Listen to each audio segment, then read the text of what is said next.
রাজধানীর উত্তরায় মাইলস্টোন কলেজে বিমান দুর্ঘটনায় নিহত ফ্লাইট লেফটেন্যান্ট তৌকির ইসলামের মরদেহ বিকেল ৩টায় ঢাকা থেকে হেলিকপ্টার যোগে রাজশাহী ক্যান্টনমেন্টে নিয়ে আসা হয়। সেখান থেকে মরদেহবাহী অ্যাম্বুলেন্সে করে নিহত তৌকিরকে শহরের ভাড়া বাসার সামনে নিয়ে আসলে সেখানে এক আবেগঘন পরিবেশ সৃষ্টি হয়। স্বজনরা নিহত তৌকিরের বিভিন্ন ঘটনার স্মৃতিচারণ করে কান্নায় ভেঙে পড়েন। এ সময় তাদের আহাজারিতে ভারী হয়ে ওঠে চারপাশ।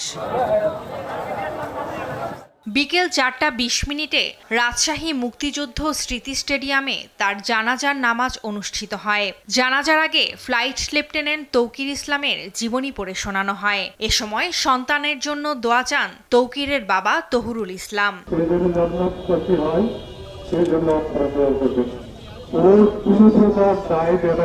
কারো কাছে তার অবদান থাকলে আমাদের কাছে বলবেন, আমরা যথাযথ পরিষদের ব্যবস্থা নেব। এরপর বিকেল ৫টায় নগরীর সফুরা কবরস্থানে তাকে রাষ্ট্রীয় মর্যাদায় দাফন করা হয়। তার এমন বিদায়ে পরিবার ও স্বজনদের মধ্যে শোকের ছায়া নেমে এসেছে। এর আগে দুপুরে রাজধানীর কুর্মিটোলায় তৌকির ইসলামের ফিউনারেল প্যারেড অনুষ্ঠিত হয়। এ সময় অনুষ্ঠানে স্বরাষ্ট্র উপদেষ্টা জাহাঙ্গীর আলম চৌধুরী, সেনাপ্রধান জেনারেল ওয়াকারুজ্জামান, নৌবাহিনী প্রধান, বিমান বাহিনী প্রধান সহ নিহতের পরিবারের সদস্যরা উপস্থিত ছিলেন।